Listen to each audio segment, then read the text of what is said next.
I'm at Rainbow's End Alpacas in Norway, and it's time for these guys to get a haircut. It's a really busy day here on the farm. They really need this. They have a really hard time handling the summer. And fishing at its best. Ooh, that one. 9 million acres of forest, 1,700 miles of continuous shoreline, 4,300 lakes, 12,000 miles of streams, more than 300 waterfalls, 15 counties, 2 time zones, and 1 area code. Welcome to the Upper Peninsula. Welcome to 906 Outdoors.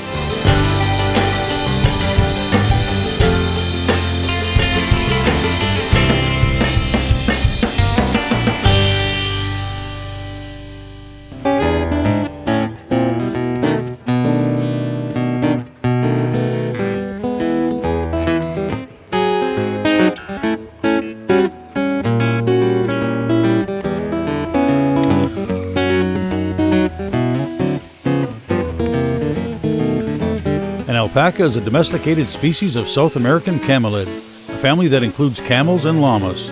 They've been domesticated for thousands of years, and there are no known wild alpacas. Alpacas resemble llamas, but are considerably smaller, and unlike llamas, they're not bred to be beasts of burden, but were bred specifically for their fiber. Alpaca fiber is used for making knitted and woven items similar to wool. In order to find out how that fiber gets from the alpaca to that pair of socks in my drawer, I stopped in at Rainbow's End Alpacas in Norway on shearing day. We have been raising alpacas for 12 years now. One day my husband just came to me and said, I'd like to raise something, because we had 5 acres and I love animals. So I said, good deal. And we just didn't really have anything in mind, but I just went to the fair that year, and the alpacas for some reason really got my attention that year. And so we started doing some research, and it was a bit out of our price range at the time, but then he had some stocks to reinvest a year later, and so then we really started doing our research and checking into them as a business, and as they say, the rest is history. We started out with 3 girls and 2 boys. We have probably over the years had about 70 animals here at least that we have bred and sold. So we went into it with the idea of breeding and selling the animals. The store came along 3 years after we started and kind of changed our focus. A lot of people think we're just a yarn store, but we're much more than that. We do have a large supply of quality yarns in the store, natural yarns, wools, but of course heavy on alpaca. That's not hard to do because every company, commercial company for yarns has a lot of lines with alpaca in it because it's such a fabulous fiber. We have alpaca apparel. Our socks are by far our biggest seller, even summer socks. Alpaca works in a way that it insulates against cold and heat. So even in the summer, a lot of people can wear alpaca because it helps wick any moisture away from your feet when you're out even, walking or doing whatever in the summertime. But in the winter, its claim to fame is just its warmth and its softness. A lot of people that have collections of smart wool are now getting more and more alpaca socks. The wicking alone is incredible, just incredible. So your boots can be wet and you can put your alpaca socks and your feet are going to stay dry. They really are. Word gets out. We have some doctors in the area that actually recommend to their patients that have neuropathy and different things like that to come and get alpaca socks. We've got one pair that are really good for diabetics because it has a really stretchy cuff, so it doesn't cut off circulation, super soft and extremely warm. Really comfortable. And so the store kind of became more of the business than the raising and selling because in part I don't sell real well. I like to keep everybody, but that doesn't work. So we have sold several times. We have a couple farms here that they are people that bought from us before, and so they bring their animals back to get shorn every year.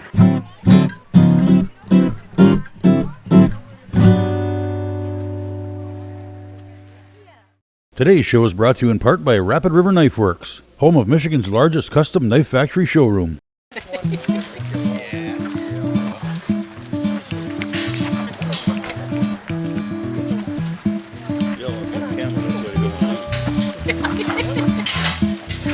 Now they generally don't like being handled, and that's the only thing that's bad about alpacas, in my opinion, is they don't want to be cuddled. They get very nervous, they get very scared. This is a stressful day for them.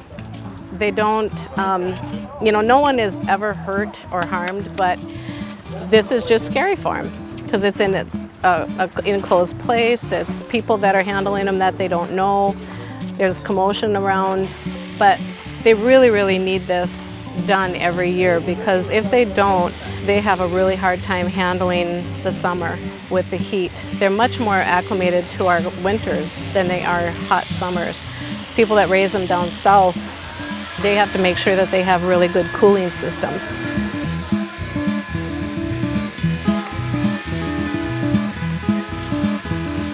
So with alpaca shearing, we usually start out, the guys take the animal down and stretch it out for me to secure it safely. They'll take care of the toenails and check the teeth for me.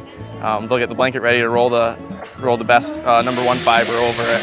So I'll come over to the animal and I'll take the number 1s, which is the blanket of the animal, off first, and that's the best stuff that they'll usually use for the nicer yarn and whatnot.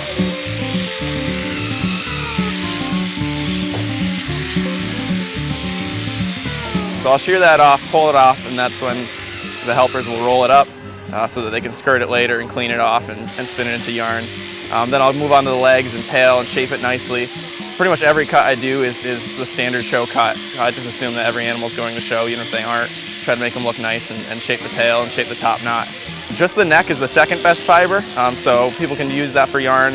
And then here at this farm, they're just using the thirds, which is everything else besides the neck and blanket, for putting all together and making rugs, and they use it for scrap around landscaping and stuff.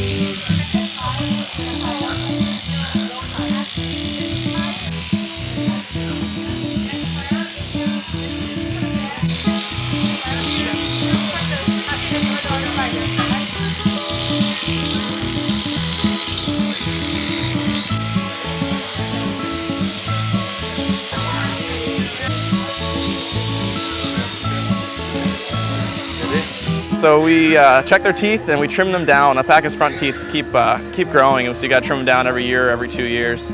I use a tooth-o-matic, which is pretty much a 4-inch angle grinder with a stone blade on it, so I kind of grind it down and make it nice and level with their pad to make it easier for them to eat.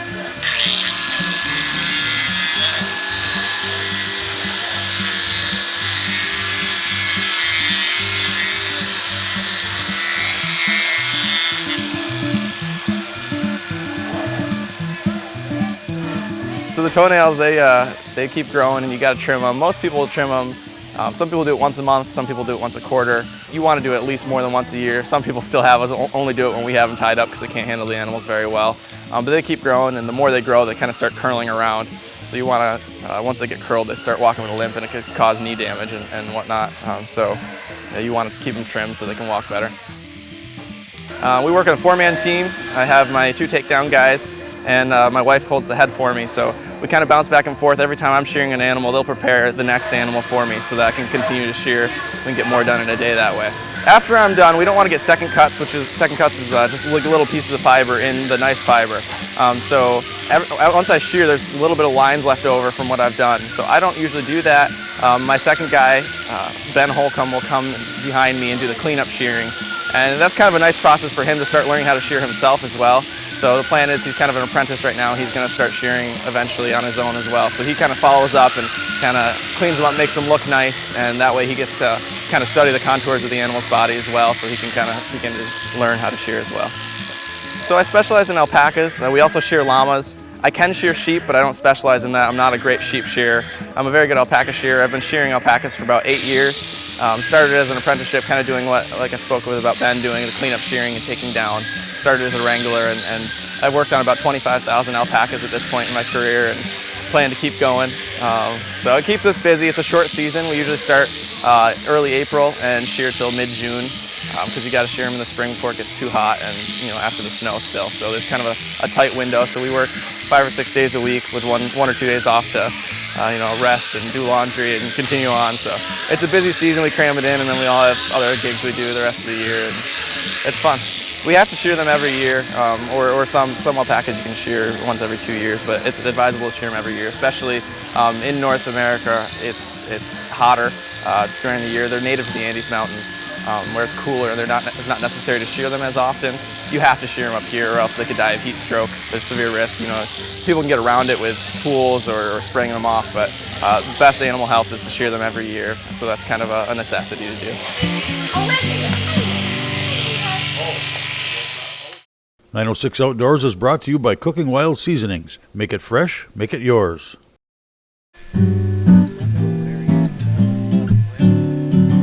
It's a really busy day here on the farm. We try to get, we have a lot of demonstrations going on inside. We've got a couple of ladies that are doing some spinning. One of them is a national award winner for her lace spinning.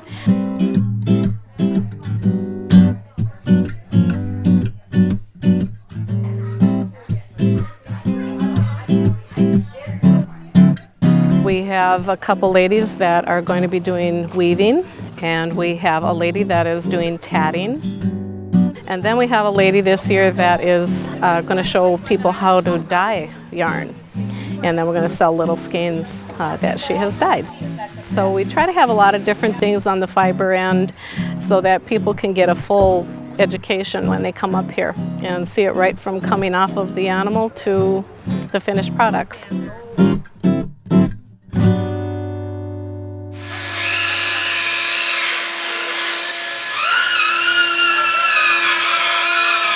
So the animal temperaments, there's some farms we shear every year, and sometimes it's just random which animals are going to be spooked that day.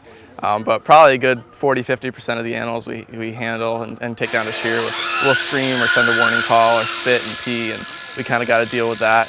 My guys do a great job, Jake Hemrick and Ben Holcomb, handling them and wrangling them and dealing with all that crazy stuff for me. They get kicked on and spit on and bucked around, but they do a good job handling the animals real gently. And you got to be firm, but you got to be gentle at the same time and take care of them and tie them up real well. So I used to shear in 39 different states every year. I would work for about 4 months straight.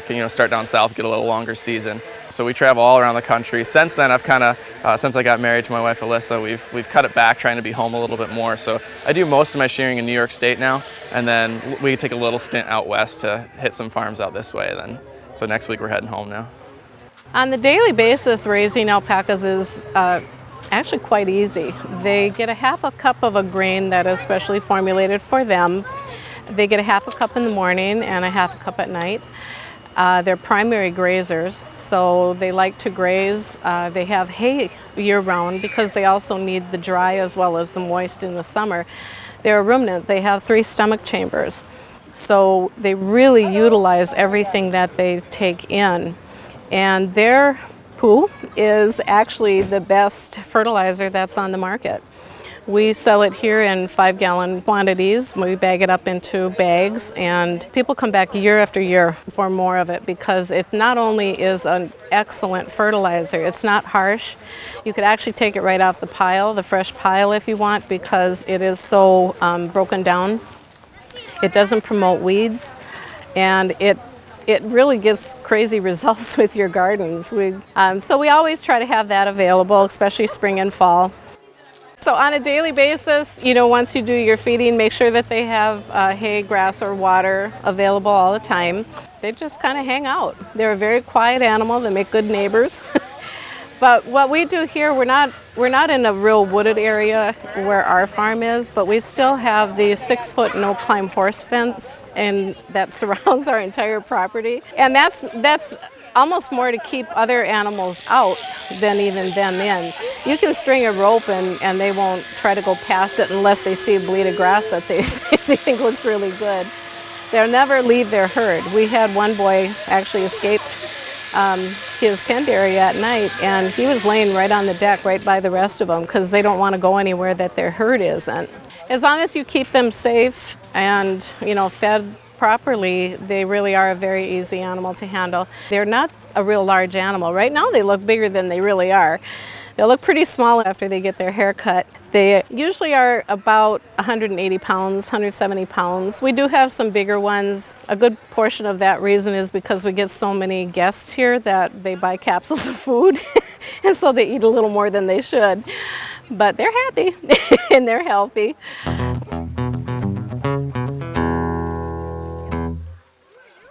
906 Outdoors is brought to you by Race Driven, your source for premier power sports products. Big worms, big fish. Before school started back up this fall, I met up with Emmet Friedli, a 6-year-old kid from Ironwood, hooked on fishing. I have a big worm and I will catch a big fish. Ooh, that is a deep spot. Deep, deep, deep. And what is your favorite thing to do? Oh, fishing. Go fishing. Why do you like fishing? That way I catch bass and then eat them. Oh, got one! This kid knows how to catch fish. Finally. We keep this one. Oh, we'll wait till we get a bigger one. What kind of fish is that one? What kind of fish is that? Bass.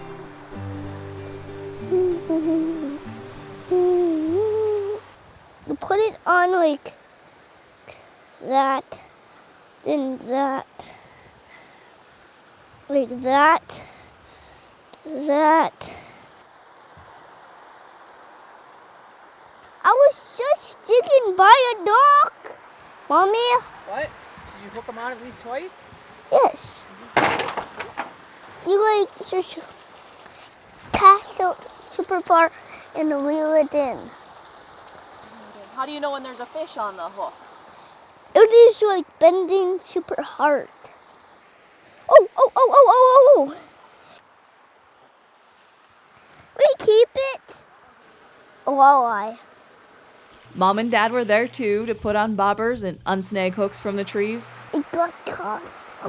But for the most part, Emmet does it all himself. He's been fishing since he was 2 years old and knows his stuff. I don't want the sinker and a jig.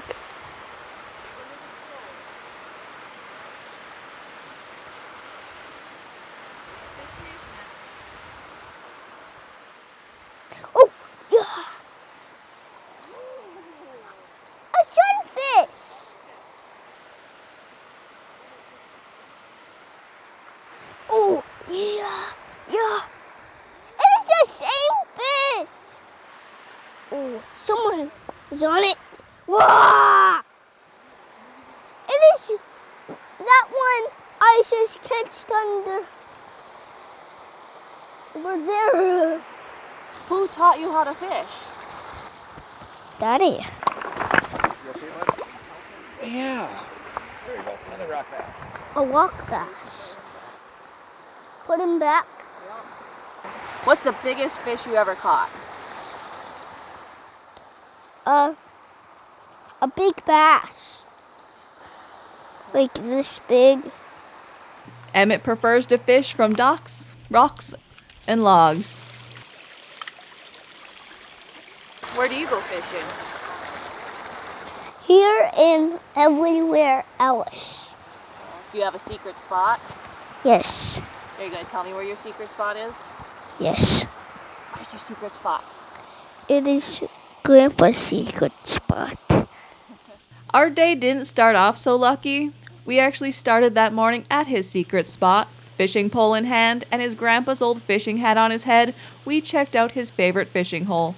Unfortunately, this summer had been on the dry side, so his trout stream was pretty shallow and there were 0 fish to catch.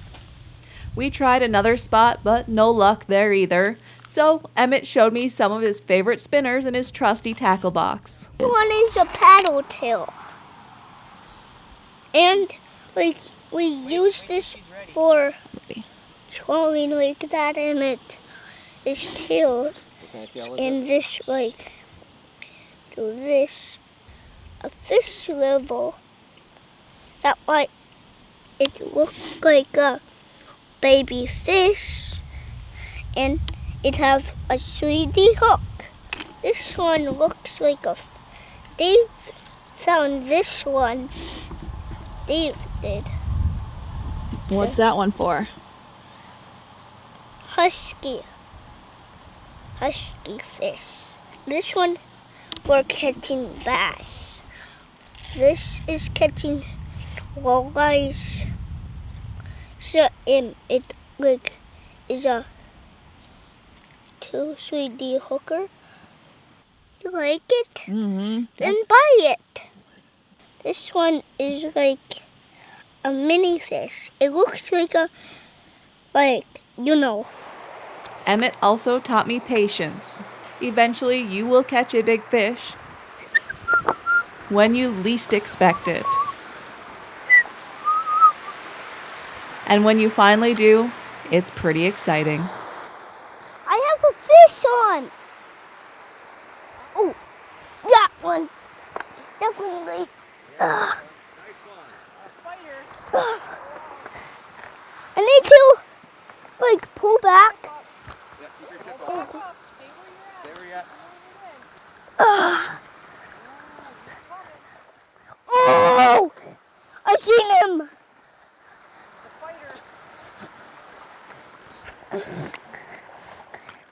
This one is your keeper. This one is your keeper. Daddy, this one is your keeper. Yeah, but we're gonna let him go though. Oh, big walleye. Big bass. Bass. I let him go You wanna let him go? Yeah, I'll take your pole. Tell me about your best day fishing ever. today. How come today? That way I catch the fish.